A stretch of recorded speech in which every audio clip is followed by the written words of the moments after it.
Les vraies raisons pour lesquelles les Occidentaux s'acharnent sur la Libye de Kadhafi sont les suivantes. Premièrement, le lancement d'un satellite africain.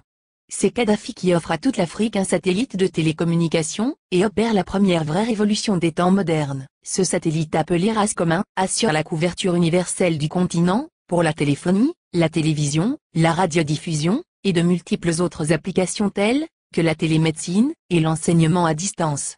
Pour la première fois, une connexion à bas coût devient disponible sur tout le continent, jusque dans les zones rurales grâce au système, par pont radio WMAX.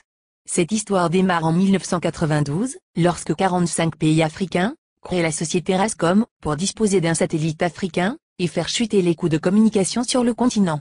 Téléphoner de et vers l'Afrique était alors le tarif le plus cher au monde, parce qu'il y avait un impôt de 500 millions de dollars que l'Europe encaissait par an sur les conversations téléphoniques, même à l'intérieur du même pays africain, pour le transit des voix sur les satellites européens comme Intelsat.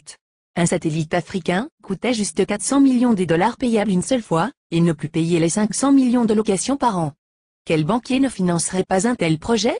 Mais l'équation la plus difficile à résoudre était: comment l'esclave peut-il s'affranchir de l'exploitation servile de son maître, en sollicitant l'aide de ce dernier pour y parvenir? Ainsi, la Banque mondiale, le FMI, les États-Unis, l'Union européenne, ont fait miroiter inutilement ces pays pendant 14 ans. C'est en 2006 que Kadhafi met fin au supplice de l'inutile mendicité. Aux prétendus bienfaiteurs occidentaux pratiquant des prêts à taux usuraires, le guide libyen a ainsi mis sur la table 300 millions de dollars, la Banque africaine de développement a mis 50 millions, la Banque ouest-africaine de développement, 27 millions, et c'est ainsi que l'Afrique a depuis le 26 décembre 2007 le tout premier satellite de communication de son histoire. Dans la foulée, la Chine et la Russie s'y sont mises, cette fois en cédant leur technologie, et ont permis le lancement de nouveaux satellites sud-africains, nigérians, angolais, algériens, et même un deuxième satellite africain, est lancé en juillet 2010. Et on attend pour 2020, le tout premier satellite technologiquement 100% africain, et construit sur le sol africain, notamment en Algérie. Ce satellite est prévu pour concurrencer les meilleurs du monde, mais à un coût 10 fois inférieur, un vrai défi. Voilà comment un simple geste symbolique de 300 petits millions peut changer la vie de tout un continent. La Libye de Kadhafi a fait perdre à l'Occident, pas seulement 500 millions de dollars par an, mais les milliards de dollars de dettes, et d'intérêts que cette même dette permettait de générer à l'infini, et de façon exponentielle, contribuant ainsi à entretenir le système occulte, pour dépouiller l'Afrique. Deuxièmement, l'institution d'un fonds monétaire africain, entre autres.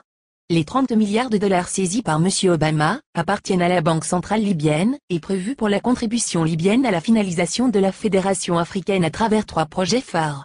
La Banque africaine d'investissement assire en Libye.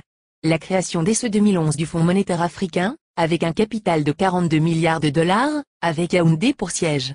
La Banque centrale africaine, avec le siège à Abuja au Nigeria, dont la première émission de la monnaie africaine, signera à la fin du franc CFA grâce auquel Paris a la main mise sur certains pays africains depuis 50 ans.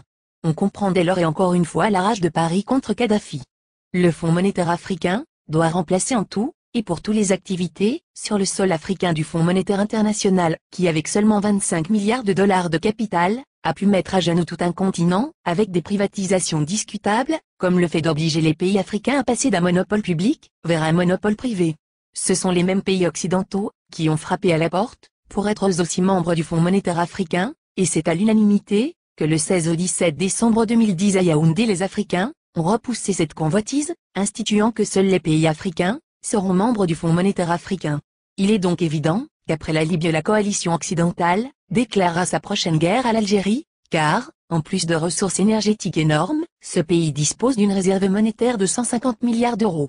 Ce qui devient la convoitise de tous les pays qui bombardent la Libye et qui ont tous quelque chose en commun, ils sont tous financièrement en quasi-faillite, les États-Unis à eux seuls ont 14 000 milliards de dollars de dettes, la France, la Grande-Bretagne et l'Italie ont chacun environ 2 000 milliards de dettes publiques alors que les 46 pays d'Afrique noire ont au total moins de 400 milliards de dollars de dettes publiques. Créer des fausses guerres en Afrique dans l'espoir de trouver de l'oxygène pour continuer leur apnée économique, qui ne fait que s'empirer, ne fera qu'enfoncer les Occidentaux dans leur déclin, qui a débuté en 1884, lors de la fameuse conférence de Berlin. Car comme l'avait prédit l'économiste américain Adam Smith, en 1865, dans son soutien à Abraham Lincoln, pour l'abolition de l'esclavage, l'économie de tout pays, qui pratique l'esclavage des Noirs, est en train d'amorcer une descente vers l'enfer, qui sera rude le jour où les autres nations vont se réveiller.